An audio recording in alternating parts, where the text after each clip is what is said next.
네, 여러분 반갑습니다. 네, 오늘 본문은 시편 30편 1절부터 6절까지인데요. 신약 성경, 구약 성경 822쪽을 펴시면 됩니다. 네, 구약 성경 822쪽을 펴시면 됩니다.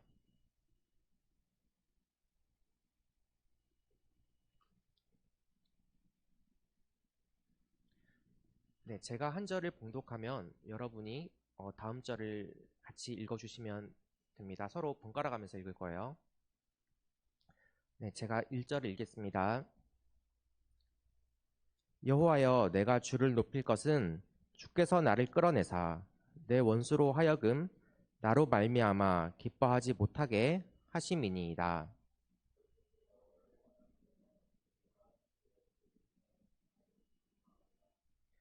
여호와여, 주께서 내 영혼을 스올에서 끌어내어 나를 살리사 무덤으로 내려가지 아니하게 하셨나이다.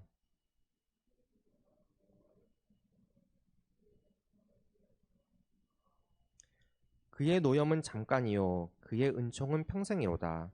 저녁에는 울음이 깃들일지라도 아침에는 기쁨이 오리로다.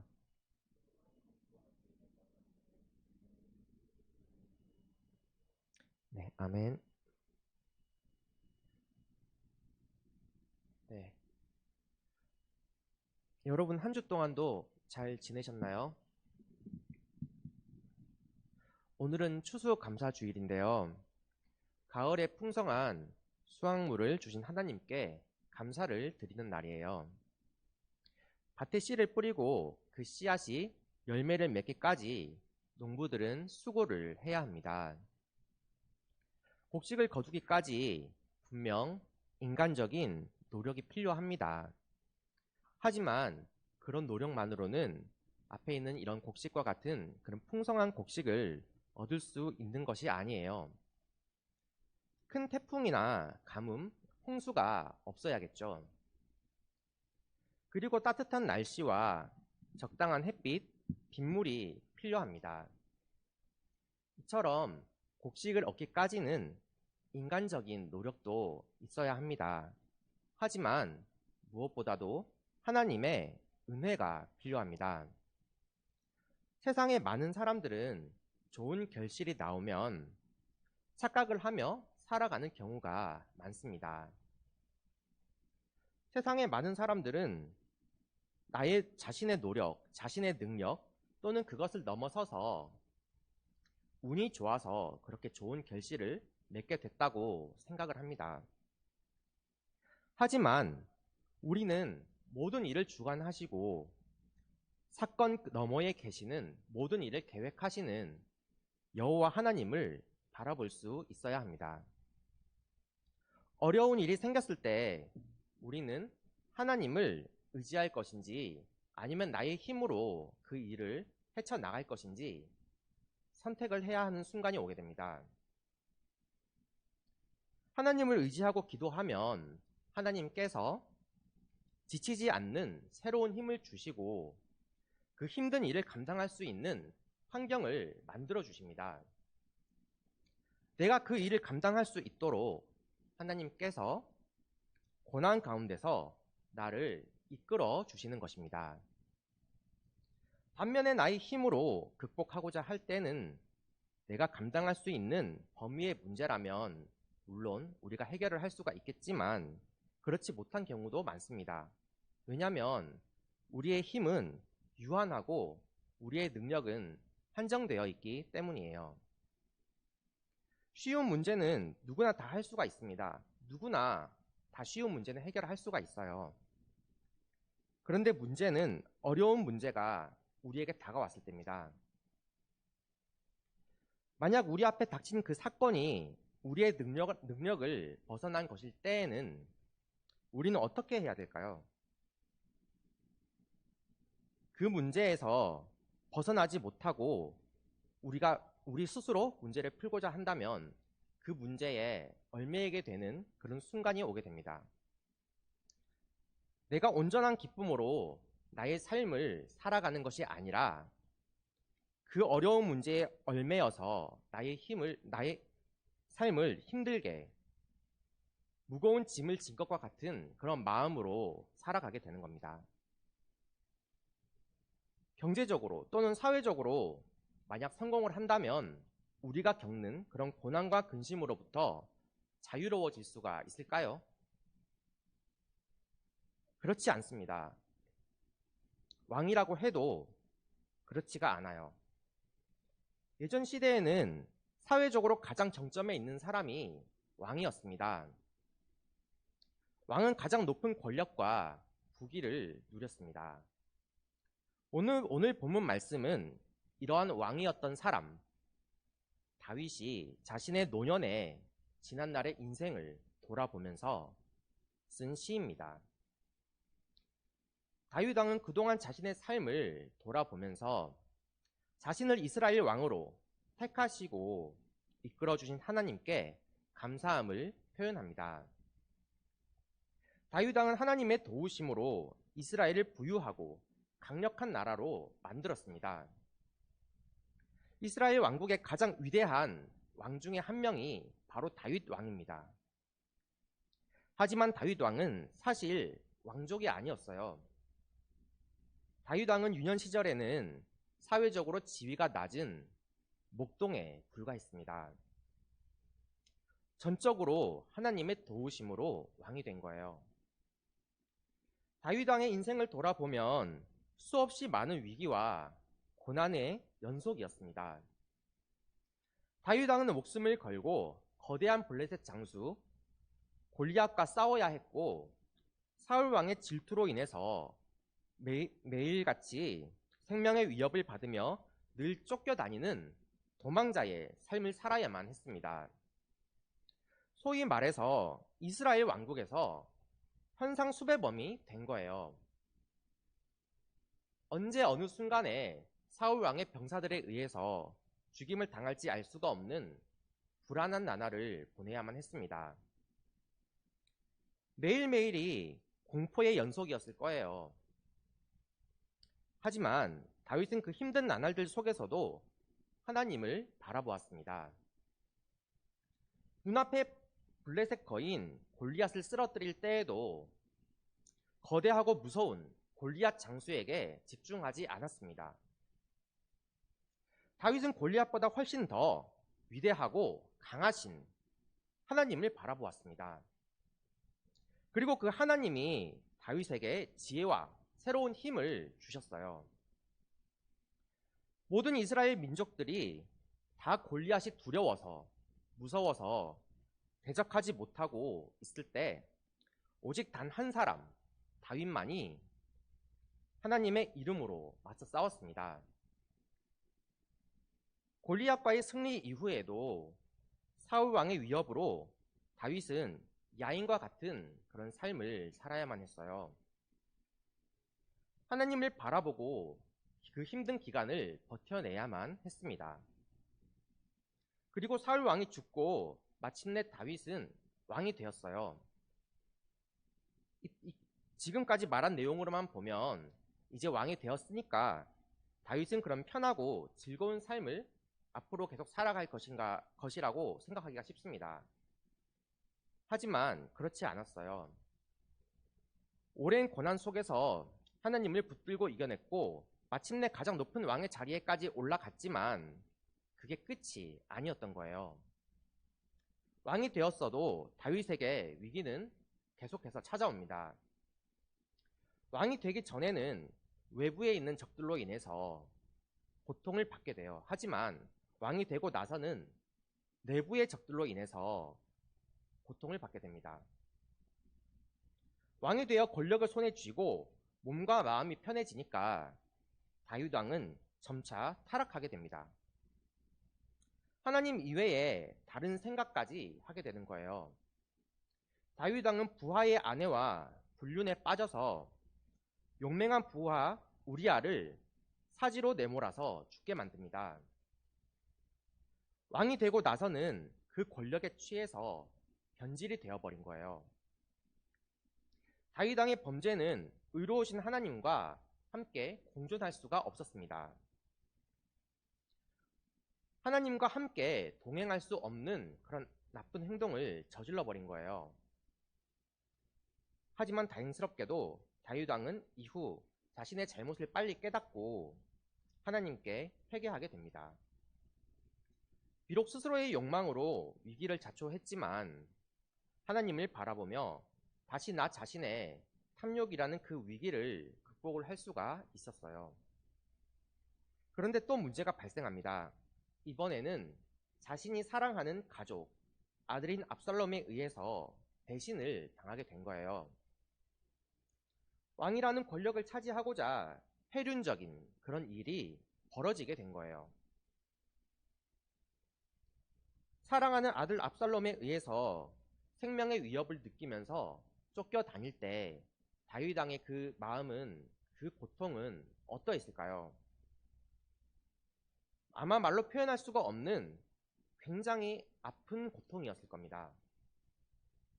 가장 사랑하고 가까운 그 사람의 배신은 깊은 내면에 상처를 남기게 된 거예요. 하지만 다윗 왕은 그렇게 힘들고 비극적인 그 순간에도 항상 하나님을 의지하며 도우심을 구합니다. 당장 눈앞에 있는 고난이 아닌 하나님을 바라보았고 하나님의 도우심을 구한 것입니다. 다윗 왕도 완벽한 사람이 아니었어요. 인간적인 죄와 욕심으로 인해서 하나님께 범죄를 저지르기도 했고 인간적인 관계로 인해서 많은 외부의 적들이 살아생전 존재했습니다. 다윗 왕이 살아온 그 삶은 살 얼음 위를 걷는 것처럼 위태롭고 긴장의 연속이었습니다. 바람 잘 날이 없는 피곤하고 바쁜 그런 삶이었습니다. 하지만 우리가 기억을 해야 할 것은 다윗 왕은 아무리 힘든 고난이 찾아오고 배신과 위험이 난무하는 힘든 상황에서도 고난 너머에 있는 하나님을 바라보았다는 것입니다. 이게 정말 중요한 거예요. 보통 많은 사람들은 힘들거나 바쁜 상황이 오면 하나님보다 눈앞에 있는 일을 우선시하는 경우가 많습니다. 당장 눈앞에 있는 문제를 빨리 처리해야 해서 나의 모든 정신이 내게 닥쳐있는 그 사건들에 쏠려 있는 거예요. 하나님을 생각할 여유가 없는 것입니다. 여러분, 중요한 시험이 바로 코앞에 닥쳐 있는데 교회에 나와서 예배를 드리는 것이 과연 쉬울까요? 쉽지 않을 거예요. 일단 눈앞의 문제를 해결하는데 급급한 경우가 많기 때문이죠. 그 시험이라는 외부적인 위기가 사라지기 전까지 예배를 마음 편하게 드리기가 쉽지가 않은 거예요. 이런 비슷한 일은 전도사님이 군대의 군종에 있을 때도 일어났습니다. 사회에 있을 때는 예배도 열심히 드리고 교회 활동도 잘하던 그런 사람이 군대에서는 고참한테 찍힐까봐, 그리고 작업 나가는 시간들이 많고 바쁘니까 힘들어서 주일에는 예배에 나가지 않고 그냥 쉬는 경우를 많이 봤습니다. 그러면 계급이 낮을 때는 고참의 눈치가 두렵고 작업 시간이 많고 피곤해서 나가지 못했던 그 예배를 계급이 높아진다고 해서 다시 나가게 될까요? 전도사님의 경험으로는 그렇지 않았습니다. 예배 드리러 가지 않는 시간들이 길어지고 익숙해진다면 다시 교회에 나와서 예배를 드리기가 쉽지가 않은 거예요. 그런 생활이 길들어지고 익숙해지는 거예요. 오히려 이등병 때부터 힘들고 눈치가 보이더라도 계속해서 꾸준하게 나왔던 사람들이 병장이 되어서도 마지막까지 꾸준하게 나왔습니다. 사실 군대 같은 곳에서는 교회에 나가는 것이 별로 중요한 일이 아닙니다. 군대에는 믿지 않는 사람들이 훨씬 많고 주일에도 여러 가지 작업을 해야 하는 그런 경우들이 많아요. 그래서 그냥 예배 드리러 가지 않고 부대 안에 있는 것이 더 눈치도 보이지 않고 마음도 편해요. 하지만 그런 생활이 오래 계속 이어지다 보면 자신도 모르게 그 환경에 익숙해져 버리는 것입니다. 이런저런 이유로 예배에 나오지 않게 되고 말씀을 접하지 않고 시간이 길어지면 자신도 모르게 서서히 믿음을 잃어가게 됩니다. 그리고 결국에는 자신의 그리스도인으로서의 그 정체성까지도 잃어버리게 됩니다. 그러면 어떻게 되나요? 우리 앞에 있는 사건, 그 자체만을 보게 되고 그 너머에 계시는 하나님을 바라볼 수가 없게 됩니다. 더 이상 예수님은 나의 구주로 느껴지지도 않고 하나님의 위대하심도 전능하심도 내 마음속에 감동으로 다가오지 않습니다. 우리의 영혼이 죽어있는 상태가 되는 겁니다. 우리가 더 이상 하나님의 은혜와 사랑을 경험할 수 있는 그 기회가 사라져 버리는 거예요. 그렇다면 다윗 왕은 어떻게 그렇게 힘든 고난과 역경 속에서도 믿음을 잃지 않고 하나님을 사랑할 수가 있었을까요? 다윗 왕은 부르짖는 사람이었기 때문입니다. 시편이 총 150편이 있는데요. 약 절반가량을 다윗 왕이 썼어요. 다윗의 시를 보면 고통 속에서 하나님을 찾는 시나 하나님의 영광을 찬양하는 시, 대적들에 대한 분노를 표현한 시 등 굉장히 다양한 감정들이 녹아 있습니다. 여러분 중에 저번 주에 전도사님이 설교한 제목을 기억하는 친구들이 있는지 모르겠는데요. 다윗 왕에게는 기도가 일상이었어요. 마치 우리가 늘 호흡을 하는 것처럼 슬플 때나 기쁠 때나 즐거울 때나 일상의 기도를 드린 거예요. 오늘 본문의 시는 다윗 왕의 체험에서 쓴 시라는 것을 알 수가 있어요. 구절마다 하나님에 대한 감사와 기쁨이 담겨 있습니다. 노년이 된 다윗 왕이 회상하면서 바라본 하나님의 모습은 은혜로우시고 사랑이 많으신 하나님이십니다.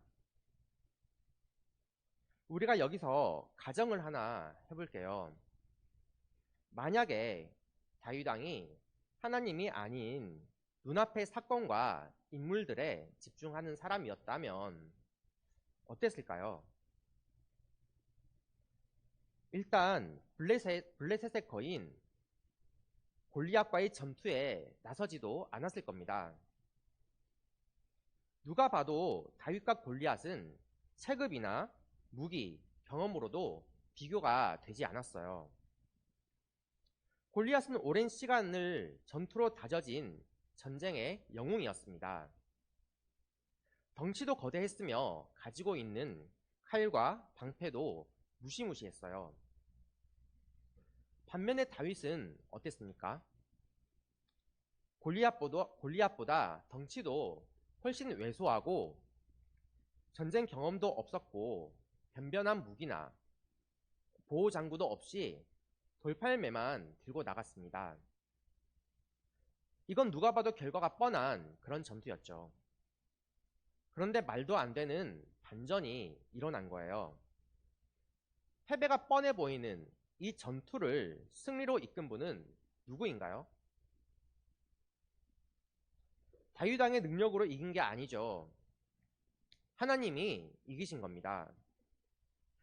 하나님이 어떤 방법으로 이기셨나요? 눈앞에 골리앗이 아닌 오직 하나님만을 바라보는 다윗 왕의 손을 통해서 이기신 거예요.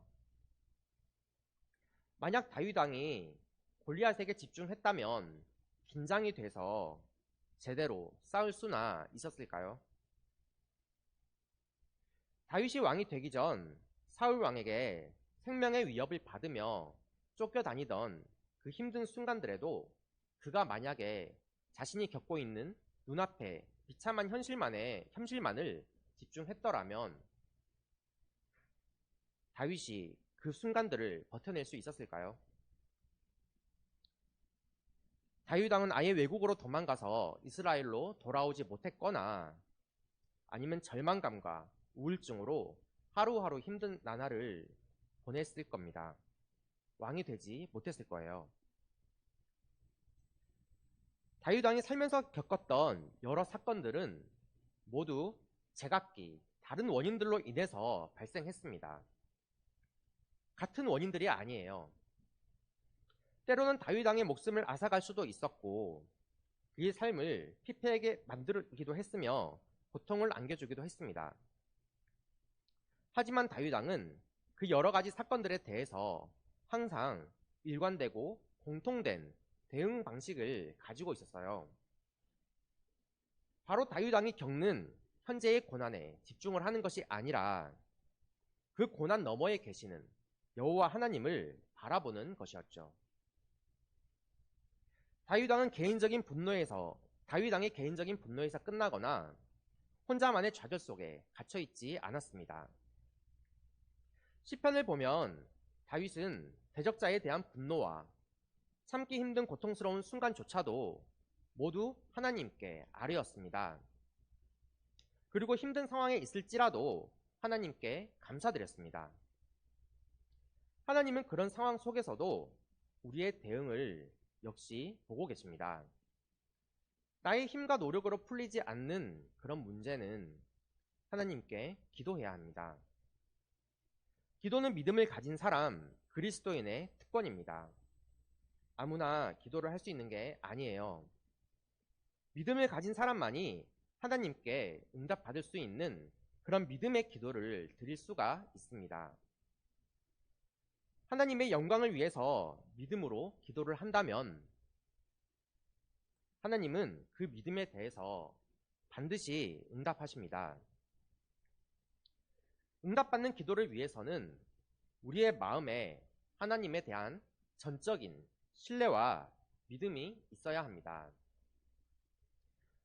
마태복음 17장 20절을 보면 마태복음 17장 20절 좀 띄워주시겠습니까?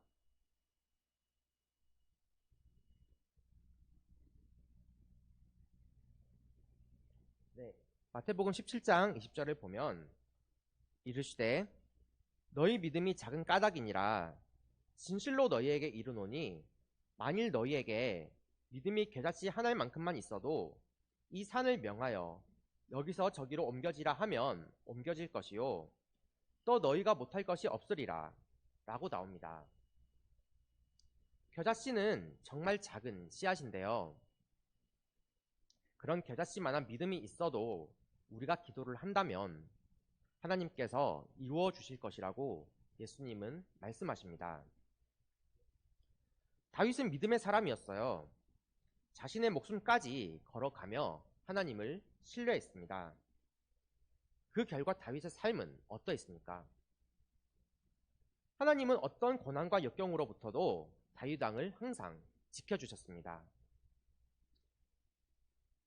본문의 1절을 보면 끌어내다 라는 말이 나오는데요. 이 말은 히브리어로 달라라고 합니다. 이 말의 본뜻은 우물에서 끌어내다 라는 뜻인데요. 이런 뜻으로 미루어 봤을 때 당시 다윗이 우물과 같은 깊은 공경과 좌절 속에 빠져 있었던 때가 많았음을 우리는 알 수가 있습니다. 깊은 우물 안에 빠져 있는 우리의 모습을 상상해 보세요. 다른 외부적인 도움 없이는 우리 스스로 빠져나오는 것이 불가능할 것입니다.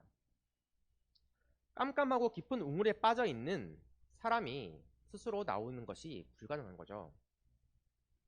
사방이 막혀 있는 깜깜한 우물 속에서 다윗은 오직 위를 바라볼 수밖에 없었습니다. 위로부터 오는 구원, 하나님으로부터 오는 도우심만이 다윗을 그 암흑으로부터 구원을 해줄 수가 있었습니다. 큰 고통을 겪게 되면 과거의 그 고통의 순간 때문에 그 고통에 매여서 우리는 더 이상 앞으로 나아가지 못하는 경우가 많습니다. 자신과 주변을 탓하면서 자존감이 무너져 내립니다. 하지만 그런 순간에도 우리가 앞으로 나아갈 수 있도록 힘을 주시는 분은 여호와 하나님이십니다. 그리고 우리의 영원한 안식처가 되시는 예수님이십니다. 마태복음 11장 잠깐 띄워주겠습니다. 네. 마태복음 11장 28절부터 30절을 보면 수고하고 무거운 짐진 자들아 다 내게로 오라. 내가 너희를 쉬게 하리라. 나는 마음이 온유하고 겸손하니 나의 멍에를 메고 내게 배우라. 그리하면 너희 마음이 쉼을 얻으리니 이는 내 멍에는 쉽고 내 짐은 가벼움이라 하시니라 라고 나와 있습니다. 예수님은 이 땅을 살아간다는 것이 수고하고 무거운 짐을 짓는 것과 같다는 것을 알고 계셨어요. 늘 무거운 짐과 같은 그런 고난이 우리 삶에 연속해서 찾아온다는 것을 알고 계신 겁니다. 우리는 그 어려운 사건들 너머에 계신 하나님을 바라봐야 합니다. 우리의 삶은 예수님을 통해서 쉼을 얻어야만 합니다. 우리가 살아가며 겪게 되는 여러 위기와 고난은 피할 수가 없습니다. 하지만 예수 그리스도 안에서 살아가는 삶은 기쁨이 있는 삶입니다. 어떻게 무거운 짐이 가벼워질 수가 있을까요? 하나님께서 우리가 능히 이겨낼 수 있는 새 힘을 부어주시기 때문입니다. 여러분, 아무리 어렵고 중요한 시험이 우리 앞에 있다고 하더라도 만약 우리가 그 문제에 대해서 정답을 알고 있다면 그 시험이 더 이상 두렵지 않을 것입니다. 우리가 예수 그리스도를 우리의 삶의 주인으로 영접한다는 것은 이와 마찬가지입니다. 내가 예수님을 믿는 그 믿음으로 말미암아 어떤 고난이나 사건도 이겨낼 수가 있는 것입니다. 다윗 왕은 본문 5절에서 하나님의 은혜에 대해서 어떻게 표현을 하나요? 네, 시편 5편에 대해서 다 함께 읽어볼까요? 그의 노염은 잠깐이요 그의 은총은 평생이로다. 저녁에는 울음이 깃들지라도 아침에는 기쁨이 오리로다. 다윗의 이 체험과 고백이 우리 모두의 고백이 되기를 원합니다. 추수감사절을 맞이해서 곡식의 풍성함뿐이 아니라 우리의 영적인 풍성함까지도 함께 더해질 수 있기를 바랍니다.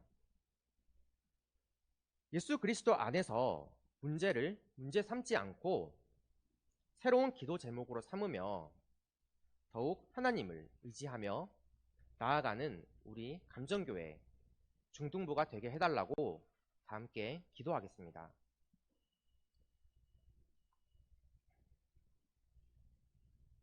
은혜로우신 하나님 아버지, 주님 앞에 오직 믿음으로 굳건히 서기를 원합니다.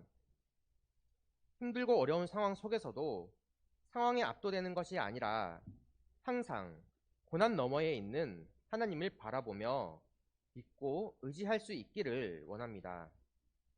잠깐의 고난 앞에서 영원하신 하나님의 은총을 잊지 않도록 하여 주시옵고 우리의 마음이 요동하지 아니하고 잠잠한 마음으로 주님을 따를 수 있도록 도와주시옵소서. 하나님 아버지, 오늘도 주님의 자녀들이 이렇게 나와 하나님의 나라를 위해 예물을 올려드립니다. 이 예물을 올려드리며 우리 마음속 믿음도 함께 자라나도록 하시옵고 드리는 손길마다 축복하여 주시옵소서. 하나님 앞에 많은 영혼들이 돌아오는데 귀하게 쓰임받을 수 있도록 도와주시옵소서. 감사드리며 예수님의 이름으로 기도드리옵나이다. 아멘. 주기도문 하심으로 중등부 예배를 마치겠습니다. 하늘에 계시는 우리 아버지, 아버지의 이름을 거룩하게 하시며 아버지의 나라가 오게 하시며 아버지의 뜻이 하늘에서와 같이 땅에서도 이루어지게 하소서. 오늘 우리에게 일용할 양식을 주시고 우리가 우리에게 잘못한 사람을 용서하여 준 것 같이 우리 죄를 용서하여 주시고 우리를 시험에 빠지지 않게 하시고 악에서 구하소서.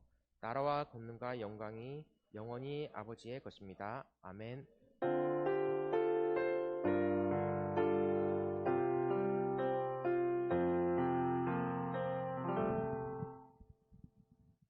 지금 위드 코로나지만 18세 이하는 백신 패스제가 아니잖아요. 우리 친구들은 백신 패스랑 상관없는 거잖아요. 맞죠? 아무 때나 다 들어갈 수 있잖아요. 그렇지만 그곳에서 혹여나 다른 확진자들과 접촉할 수도 있으니까 우리 친구들 매일매일 삶을 청결하고 그리고 주의하면서 그래야만이 우리가 이곳에서 같이 예배 드릴 수 있습니다. 안 그러면 또 비대면이 되면은 또 아쉽잖아요. 자, 이제 날이 점점 추워지고 그리고 이제 우리 친구들도 볼 날 또 올해는 얼마 안 남아서 이제 3학년들 올라가 버리고 나면 나중에 고등부실에서 보게 되고 그럴 건데 그때 되더라도 우리가 안타까운 마음이 있다 하더라도 지금까지 하나님께서 지켜주셨기 때문에 우리 친구들 감사하는 마음으로 오늘 또 힘차게 나아가도록 그렇게 하겠습니다. 다른 광고는 없습니다. 우리 친구들. 자, 늘 참여해 주시고 매일매일 쫑금 말씀 피드백 해 주시고 그렇게 했음으로 해서 또 우리 달란트 잔치는 계속적으로 이어지고 있다는 거 참고해 주시면 고맙겠습니다. 한 주간 또 잘 지내시고 준비된 간식 받아가지고 반별 모임 모셨다가 헤어지시면 되겠습니다. 가은아, 그러면 안녕. 우리 친구들 또 안녕.